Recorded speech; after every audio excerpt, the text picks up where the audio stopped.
அனைவருக்கும் வணக்கம். நாம நவீன கால தனிம வரிசை அட்டவணையை பத்தி இப்ப பார்க்கலாம். இதுக்கு முன்ன பார்த்த டோபர் நீரினுடைய மும்மை விதி ஆகட்டும், நியூலாந்தின் எண்ம விதி ஆகட்டும், அது மட்டும் இல்லாம மெண்டலீஃபினுடைய தனிம வரிசை அட்டவணை ஆகட்டும், எல்லாமே அணு நிறையை பொறுத்து அமைக்கப்பட்டு இருந்தது. ஆனா மோஸ்லே அப்படிங்கிறவரு தன்னுடைய எக்ஸ் கதிர் சிதைவு சோதனை மூலமா தனிமங்களினுடைய பண்புகள் அவற்றின் அணு எண்களை பொறுத்தே இருக்கும் அப்படின்னு நிரூபிக்கிறாரு.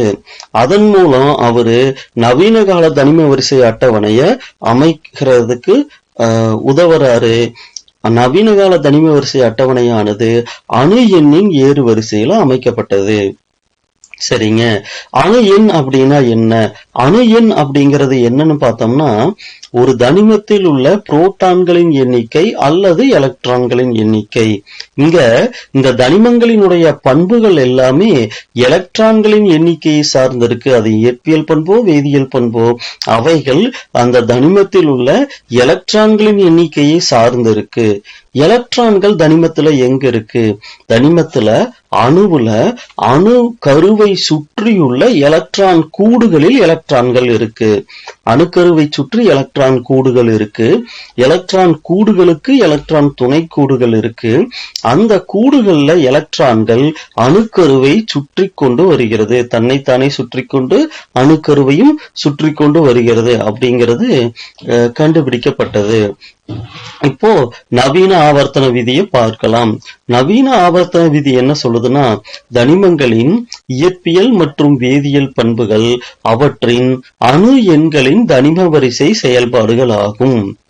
நவீன ஆவர்த்தன விதி தனிமங்களின் இயற்பியல் மற்றும் வேதியியல் பண்புகள் அவற்றின் அணு எண்களின் தனிம வரிசை செயல்பாடுகள் ஆகும் அப்படின்னு சொல்லுது. அணு எண் அப்படிங்கிறது இங்கு எலக்ட்ரானின் எண்ணிக்கை. இப்போ இதை மையமாக கொண்டு அமைக்கப்பட்ட நவீன தனிம வரிசை அட்டவணைய நீள்வரிசை தனிம அட்டவணை அப்படின்னு சொல்றோம். இந்த நீள்வரிசை தனிம அட்டவணையின் அமைப்பின் சிறப்புகளை பார்க்கலாம். இந்த நீள்வரிசை தனிம அட்டவணையை பார்க்கும் பொழுது இதில் உள்ள அனைத்து தனிமங்களும் அணு எண் அதிகரிப்பதற்கு ஏற்ப வரிசைப்படுத்தி அமைக்கப்பட்டிருக்கும். முதல் வரிசை 1, 2, 3, 4, 5, 6, 7, 8, 9, 10 அப்படின்னு அணு எண் அதிகரிப்பதற்கு ஏற்ப வரிசைப்படுத்தப்பட்டிருக்கும். கிடைமட்டமாக வரிசைப்படுத்தப்பட்டுள்ளது தொடர்கள் என அழைக்கப்படும். செங்குத்தாக வரிசைப்படுத்தப்பட்டுள்ளது தொகுதிகள் என அழைக்கப்படும். இந்த கிடைமட்டமாக அணுக்களில் உள்ள கூடுகளின் எண்ணிக்கை அதிகரிப்பதற்கு ஏற்ப வரிசைப்படுத்தப்பட்டிருக்கும். தொடர்கள்ல மொத்தம் 7 தொடர்கள் இருக்கு. இந்த 7 தொடர்களையுமே அவற்றின் தனிமங்கள்ல அணுக்கள்ல கூடுகள் இருக்குன்னு முன்னமே சொன்னா, அந்த கூடுகளை எலக்ட்ரான் கூடுகள்னு சொல்றோம்னா, எலக்ட்ரான் கூடுகளின் எண்ணிக்கை அதிகரிப்பதற்கு ஏற்ப தொடர்கள்ல இந்த தனிமங்களானது வரிசைப்படுத்தப்பட்டிருக்கும்.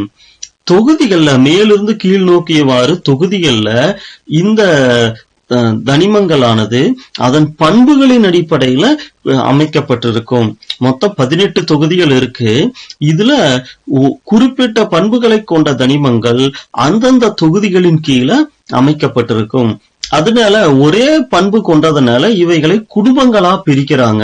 இந்த குடும்பங்கள்ல பார்த்தோம் அப்படின்னா, நல்லா பாருங்க, முதல் தொகுதியில் உள்ள லித்தியத்திலிருந்து கீழுள்ள அனைத்து தனிமங்களும் கார உலோகங்கள் அழைக்கப்படுது. இரண்டாம் தொகுதியில் உள்ளது கார மண் உலோகம். மூன்றாம் தொகுதியிலிருந்து 12ஆம் தொகுதி வரை உள்ளதற்கு பேரு இடைநிலை தனிமங்கள். இங்க பார்த்தோம்னா போரான் குடும்பம் 13ஆம் தொகுதி போரான் குடும்பம், 14ஆம் தொகுதி கார்பன் குடும்பம், 15ஆம் தொகுதி நைட்ரஜன் குடும்பம், 16ஆம் தொகுதி ஆக்சிஜன் அல்லது சால்கோஜன் குடும்பம் என அழைக்கப்படுது. 17ஆம் தொகுதி ஹாலஜன்கள் அல்லது உப்பீனிகள் தொகுதி என அழைக்கப்படுது. 18ஆம் தொகுதி மந்தவாயு தொகுதி. இந்த மாதிரி இந்த தனிம வரிசை அட்டவணையில ஒரே பண்பு கொண்ட தனிமங்கள் எல்லாம் அந்தந்த தொகுதியின் கீழே கொண்டு வரப்பட்டுள்ளது. தனிமங்களை தொகுதிகளாக வரிசைப்படுத்துதல்.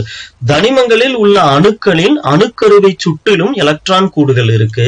அந்த எலக்ட்ரான் கூடுகளின் வழியாக எலக்ட்ரான்கள் அணுக்கருவை சுற்றி கொண்டு வருகிறது அப்படின்னு முன்னமே நாம சொல்லி இருக்கோம்.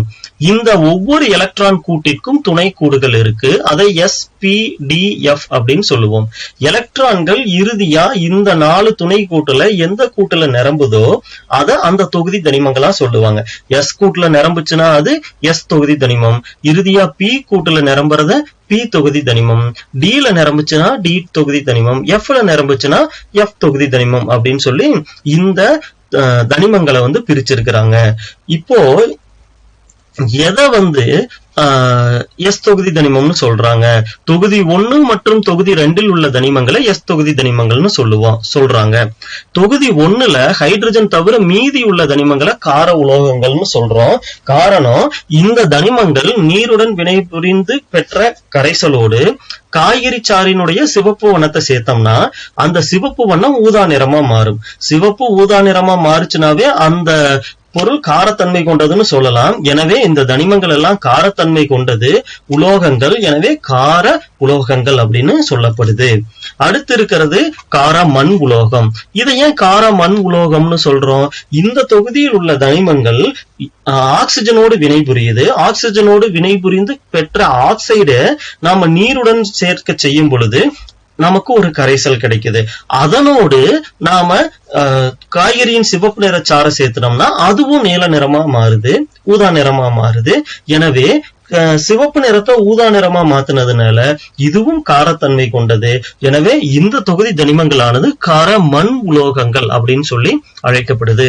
அடுத்து 13 முதல் 18 வரை உள்ள தனிமங்கள், 13 முதல் 18 வரை உள்ள தனிமங்கள் P தொகுதி தனிமங்கள் அப்படின்னு சொல்லப்படுது. இது எல்லாமே இதுல குறிப்பா ஹீலியம் தவிர மற்ற அனைத்தும் P தொகுதி தனிமங்கள். ஹீலியம் மட்டுமே S ல நிரம்பும், மீதி இருக்கிறது எல்லாமே நமக்கு P தொகுதி தனிமங்கள் அப்படின்னு சொல்லி அழைக்கப்படுது. தொகுதி 13 இருந்து 18 வரை உள்ளது. இந்த போரான் குடும்பம், கார்பன் குடும்பம், நைட்ரஜன் குடும்பம், ஆக்சிஜன் குடும்பம், ஹாலஜன் குடும்பம் மற்றும் மந்தவாயு குடும்பம் எல்லாமே P தொகுதி தனிமத்துலதான் வரும். இங்கு பல்வேறுபட்ட தனிமங்களும் இருக்கு. உலோகமும் இருக்கு, உலோக போலிகளும் இருக்கு, அலோகத்தன்மை கொண்டவைகளும் இந்த தொகுதியில காணப்படுது. பல்வேறு தனிமங்களும் இந்த பகுதிகளில் காணப்படுறதுனால இவைகளை பிரதிநிதித்துவ தனிமங்கள் அப்படின்னு சொல்லி சொல்றோம். அடுத்து பார்த்தோம்னா இடைநிலை தனிமங்கள், அத D தொகுதி தனிமங்கள்னு சொல்றோம். அதாவது S தொகுதி தனிமங்களின் பண்பிற்கும் P தொகுதி தனிமங்களின் பண்பிற்கும் இடைப்பட்ட பண்புகளை கொண்ட தனிமங்களை இடைநிலை தனிமங்கள், அதாவது D தொகுதி தனிமங்கள் அப்படின்னு சொல்லி அழைக்கிறோம். சரிங்களா? இங்க அடுத்து பார்த்தோம்னா இங்க லாந்தனம், LAனா லாந்தனம், AC னா ஆக்டினம். லாந்தனத்தை அடுத்து இருக்கிற 14 தனிமங்களை லாந்தனைடுகள் அப்படின்னு சொல்றோம். ஆக்டினத்தை அடுத்து இருக்கிற 14 தனிமங்களை ஆக்டினைடுகள்னு சொல்லுவோம். இது தனிம வரிசை அட்டவணையில கீழே கொடுக்கப்பட்டிருக்கு. இந்த தொகுதி தனிமங்கள் ஆனது F தொகுதி தனிமங்கள் என்று அழைக்கப்படுது. இது F கூட்டுல நிரம்புறதுனால இது F தொகுதி தனிமங்கள் என்று அழைக்கப்பட்டிருக்கு. இது உள் இடைநிலை தனிமங்கள் ஆகும். இந்த தனிமங்கள் உள் இடைநிலை தனிமங்கள். நவீன தனிம வரிசை அட்டவணையின் சிறப்புகள். இது அணுவின் மிகுந்த அடிப்படை தன்மையான அணு எண்ணை அடிப்படையாக கொண்டது. ஒரு அணுவினுடைய பண்புகளுக்கு அடிப்படையானது எலக்ட்ரானின் எண்ணிக்கை. அதை நாம அணு எண்ணு சொல்லுவோம். அந்த அணு எண்ணை அடிப்படையாக கொண்டது இந்த நவீன தனிம வரிசை அட்டவணை. இது தனிமத்தின் அமைவிடத்தையும் அணு அமைப்பையும் தெளிவாக ஒருங்கிணைக்கிறது. என்ன அணு அமைப்பு இருக்கோ அதற்கேற்ப இந்த தனிம வரிசை அட்டவணையில இடம் பெற்றுள்ளது. எனவே அந்த இடம் பெற்றுள்ளதற்கான காரணத்தை, அந்த அமைவிடத்தை நாம அணுவின் அமைப்பை வச்சு சொல்ல முடியும். எனவே இது அமைவிடத்தையும் அணு அமைப்பையும் தெளிவாக ஒருங்கிணைக்கிறது. ஒவ்வொரு தொடர் முடிவதும் வாத பொருத்தமானது. ஒரு தொடரில் அணியின் அதிகரிக்க ஆற்றல் கூடுகள் மந்தவாயு வரும் வரை மெதுவாக நிரம்புகின்றன. முன்னமே சொல்லி இருக்கோம், நவீன தனிம வரிசை அட்டவணையில 7 தொடர்கள் இருக்கு. இந்த தொடர்களானது 4 எலக்ட்ரான் கூடு வரைக்கும் பெற்றிருக்கும். முதல் தொடருக்கு 1 எலக்ட்ரான் கூடு இருக்கு. 2 மற்றும் 3ஆம் தொடர்கள்ல 2 எலக்ட்ரான் கூடுகள் இருக்கு. 4 மற்றும் 5ஆம் தொடர்களுக்கு 3 எலக்ட்ரான் கூடுகள், 6 மற்றும் 7ஆம் தொடர்களுக்கு 4 எலக்ட்ரான் கூடுகள்னு சொல்லி இருந்தோம். இப்ப 2ஆம் தொடர் எடுத்துட்டோம்னா, 2ஆம் தொடர்ல லித்தியத்திலிருந்து நியான் போகிற வரைக்கும் இந்த தொடர் முழுவதுமாக எலக்ட்ரான்கள் நிரம்பிக்கிட்டே போகும் எலக்ட்ரான் கூட்டுல. அதாவது இந்த இரண்டாவது கூட்டுல பார்த்தோம்னா ஒரு எலக்ட்ரான் வந்து உட்காரும். இங்க இரண்டாவது கூட்டுல 2 எலக்ட்ரான் வந்து இருக்கும். இரண்டாவது கூட்டுல 3 எலக்ட்ரான், இங்க 4 எலக்ட்ரான், நைட்ரஜன்ல 5 எலக்ட்ரான் இருக்கும், ஆக்சிஜனுக்கு 6 எலக்ட்ரான், புளூரினுக்கு 7 எலக்ட்ரான், நியானுக்கு 8 எலக்ட்ரான். அப்போ இரண்டாம் கூடு அங்க முழுமையா நிரம்பிருச்சு அப்படின்னு சொல்லி அர்த்தம்.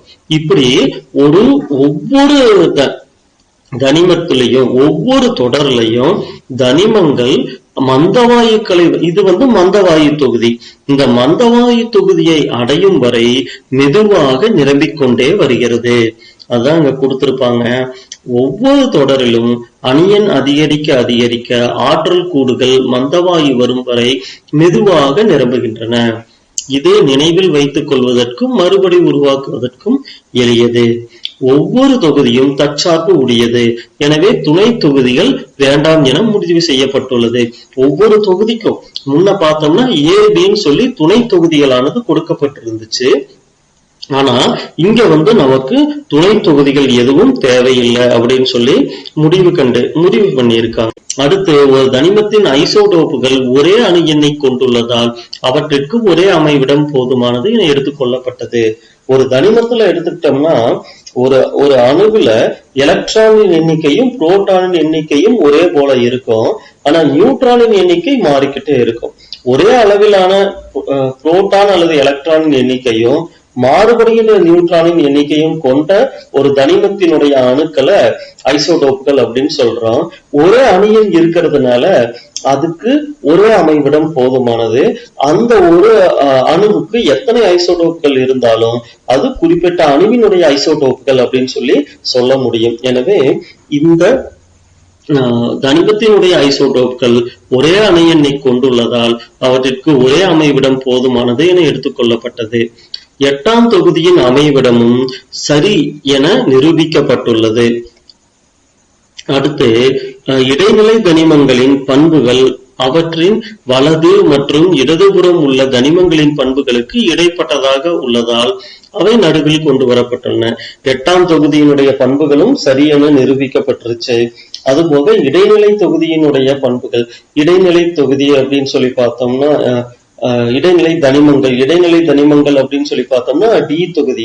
இந்த டி தொகுதியானது எஸ் தொகுதியின் பண்புகளுக்கும் பி தொகுதியின் பண்புகளுக்கும் இடைப்பட்டதாக இருக்கிறதுனால அந்த ரெண்டுக்கும் இடையில கொண்டு வரப்பட்டுள்ளது. அடுத்த அட்டவணையானது உலோகங்களையும் அலோகங்களையும் தனித்தனியாக பிரிக்கிறது. அலோகங்கள் அட்டவணையின் மேல் வலது மூலையில் அமைந்துள்ளன.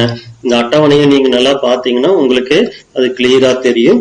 இந்த பகுதி உலோகங்கள், இந்த பகுதியானது அலோகத்தன்மை கொண்டவைகள் இங்க இருக்கு. அதுதான் வலது மேல் மூலையில அலோகங்கள் இருக்கு அப்படின்னு சொல்லி உங்களுக்கு சொல்லியிருக்காங்க. இது எல்லாமே வந்து நமக்கு அலோகத்தோடு சேர்ந்தது. கார்பன், நைட்ரஜன், ஆக்சிஜன், இந்த வண்ணம் கொடுத்திருக்கிறாங்க இல்லைங்களா, இது எல்லாமே வந்து அலோகத்தை சொல்றதுக்கான வண்ணம். கார்பன், நைட்ரஜன், ஆக்சிஜன், பாஸ்பரஸ், இந்த கந்தகம், செலினியம் எல்லாமே அலோகம் அப்படிங்கறத நமக்கு இந்த பகுதியில வந்து சொல்லியிருக்காங்க. அடுத்து பார்த்தோம்னா மெண்டலீஃப் அட்டவணையில் இடம் மாறி வைக்கப்பட்டுள்ள தனிமங்கள் அனைத்தும் சரி செய்யப்பட்டு தற்போது சரியான இடத்தில் வைக்கப்பட்டுள்ளன. ஏனென்றால் இவை அணியின் அடிப்படையாக கொண்டவை. லாந்தனைடுகளும் ஆக்டினைடுகளும் அட்டவணையின் அடியில் வைக்கப்பட்டதற்கு சரியான காரணம் கொடுக்கப்பட்டுள்ளது. அவை உள் இடைநிலை தனிமங்கள் அப்படின்னு சொல்லி அவருக்கு கீழே அட்டவணையில எஃப் தொகுதி தனிமங்களுக்கு தனியிடமானது ஒதுக்கப்பட்டது. தனிம வரிசை அட்டவணையில் ஹைட்ரஜனினுடைய நிலைப்பாடு. தனிம வரிசை அட்டவணையில் ஹைட்ரஜனினுடைய நிலைப்பாடு. ஹைட்ரஜன் மிக லேசான ஒரே ஒரு புரோட்டான் அல்லது எலக்ட்ரான் ஒரு அணியின் கொண்ட ஒரு தனிமம். இது 2-3 பண்புகளை, தனித்த பண்புகள் இதுக்கு இருக்கு. ஒண்ணு, கார உலோகத்தினுடைய பண்பும் இருக்கு, ஹாலஜனுடைய பண்பும் இதுக்கு இருக்கு. இப்படி இந்த ஹைட்ரஜன் ஆனது தன்னிடம் உள்ள ஒரே ஒரு எலக்ட்ரானை இழந்துருச்சுன்னா இது நேர்மின் அயனியா மாறும். கார உலோகங்கள் இத்தகைய பண்புகளை பெற்று காணப்படுகிறது. இதே ஹாலஜன்களை போல இருந்து ஒரு எலக்ட்ரானை ஏற்றுக்கொண்டு எதிர்மின் அயனியாக மாறலாம், அதாவது ஹைட்ரைடுகளா மாறலாம். இது உப்பீனியல் ஹாலஜன்களின் பண்புகளை போல இருக்கும். என இங்க கார உலோகங்களானது திண்மங்கள், ஆனா இந்த ஹைட்ரஜன் ஆனது வாயுவினுடைய தன்மை கொண்டதா இருக்கும். அதனால ஹைட்ரஜன் ஆனது கார உலோகம் போலவும் இல்ல, இந்த ஹேலஜன்கள் போலவும் இல்ல. இந்த ஹைட்ரஜனுக்கு தனித்த ஒரு இடம் கொடுக்க வேண்டி இருக்கிறதுனால அட்டவணையில அதற்கு அதனுடைய அணு எண்ணுக்கு ஏற்ப முதல் இடமானது கொடுக்கப்பட்டது. ஆனா ஹைட்ரஜனுடைய பண்புகள் தனித்தன்மை கொண்டது. மந்த வாயுக்களினுடைய நிலைப்பாடு helium, neon, argon, krypton, xenon இது எல்லாமே மற்றும் 18ஆம் தொகுதியில் உள்ள ரேடான் போன்றவை அரிய வாயுக்கள் அல்லது மந்த வாயுக்கள் என அழைக்கப்படுகின்றன. 18ஆம் தொகுதியில் உள்ள தனிமங்கள் எல்லாமே மந்த வாயுக்கள். இந்த மந்த வாயுக்கள் ஆனது மிக மிக அரிய வாயுக்கள். பூமியில மிக குறைவான அளவே கிடைக்கிறதுனால அரிய வாயுக்கள்னு சொல்றோம். ஏன் மந்த வாயுக்கள்னு சொல்றோம்? மற்ற தனிமங்களோடு எளிதில் வினை புரியாது. இது வினை புரியாத காரணத்தினால இத மந்த வாயுக்கள்னு சொல்றோம். தனிமங்கள் மட்டுமல்ல, மற்ற பொருட்களோடு இது எளிதில் வினை புரிவதில்லை. எனவே இது மந்த வாயுக்கள் என அழைக்கப்படுகின்றன. உலோகங்கள், அலோகங்கள் மற்றும் உலோக போலிகள். உலோகங்கள் பொதுவாக கடினமானவை, பிரகாசமானவை, கம்பியாக நீட்டக்கூடியவை, தகடாக அடிக்கக்கூடியவை, உருகக்கூடியவை. இது வெப்பத்தையும் மின்சாரத்தையும் கடத்தக்கூடியவை. பாதரசத்தை தவிர எல்லா உலோகங்களும் அறை வெப்பநிலையில் திண்மமாகவே இருக்கும். பாதரசம் மட்டும் திரவ உலோகமாகும். தனிம வரிசை அட்டவணையில் உலோகங்கள் தமக்கென ஒரு பெரிய இடத்தை கொண்டுள்ளது. ஏனெனில் கார உலோகங்கள் லித்தியம் முதல் பிரான்சியம் வரை உள்ளது. கார மண் உலோகங்கள் பெரிலியத்திலிருந்து ரேடியம் வரை உள்ளது. இது மட்டுமல்லாமல் இடைநிலை உலோகங்கள் உள்ளன.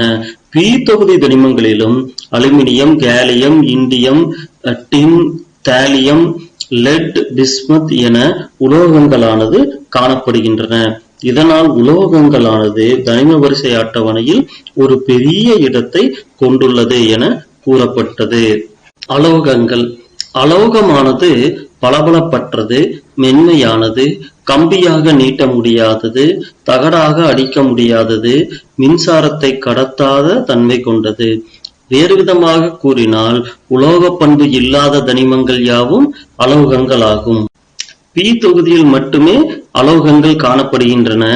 இங்கு கார்பன், நைட்ரஜன், ஆக்சிஜன், பாஸ்பரஸ், கந்தகம் மற்றும் செலினியம், ஹேலஜன்கள் போன்றவைகள் அலோகங்கள் எனப்படுகின்றன. மந்தவாயுக்களும் அலோகங்களே. உலோக போலிகள்.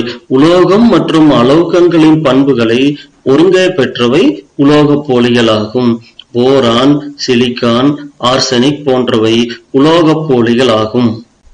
உலோக கலவை. கிமு 3500ஆம் ஆண்டுகளிலேயே மக்கள் வெண்கலம் என்ற உலோக கலவையை உபயோகித்தனர். இதுல என்ன தெரியுதுன்னா, மக்கள் உலோக கலவைகளை உருவாக்குவதும் அதனை பயன்படுத்துவதும் வழக்கத்தில் இருந்து வந்துள்ளது என்பது நமக்கு தெரிகிறது. உலோக கலவை என்பது ஒன்றிற்கும் மேற்பட்ட உலோகங்களின் கலவையாகும். உலோகங்கள் உருக்கப்பட்டு நன்கு கலக்கப்பட்டு உலோக கலவைகள் உருவாக்கப்படுகின்றன. மிக மிக அரிதாகவே அலோகங்கள் உலோகங்களுடன் கலக்கப்பட்டு உலோக கலவைகளாக உருவாக்கப்படுகின்றன. பொதுவாக உலோக கலவைகள் உலோகங்களை விட பயனுள்ளதாக இருக்கிறது. பித்தளையானது செம்பு மற்றும் துத்தநாகம் கொண்டு உருவாக்கப்பட்ட உலோக கலவையாகும். உலோக கலவைகளுக்கென்று சில நன்மைகள் உண்டு. இந்த உலோக கலவைகள் விரைவில் துருப்பிடிப்பதும் அரித்து போவதும் இல்லை. அப்படியே அரித்தாலும் சிறிதளவே சேதமடைகிறது. இவை தூய உலோகத்தை விட கடினமானதாகவும் வலிமையானதாகவும் இருக்கும். தங்கம் செம்போடு கலக்கப்படும் போது தூய தங்கத்தை விட வலிமையானதாக இருக்கும். இவை தூய உலோகத்தை விட கடத்தும் தன்மை குறைந்தவை. செம்பு அதன் உலோக கலவைகளான பித்தளை மற்றும் வெண்கலத்தை விட நன்கு வெப்பம் மற்றும் மின்சாரத்தை கடத்தக்கூடியதாக உள்ளது. ஆனால் பித்தளையும் வெண்கலமும் செம்பு கலந்து தயாரிக்கப்பட்டிருந்தாலும் வெப்பம் மற்றும் மின்சாரத்தை செம்பை காட்டிலும் குறைவாகவே கடத்துகிறது. சிலவற்றின் உருகுநிலை தூய உலோகத்தின் உருகுநிலையை விட குறைவு. பட்ராசு என்பது ஈயம் மற்றும் வெள்ளீயத்தின் கலவை. ஈயம் மற்றும் வெள்ளீயத்தின் உருகுநிலையை விட பட்ராசுவின் உருகுநிலை குறைவு, எளிதில் உருகிவிடும்.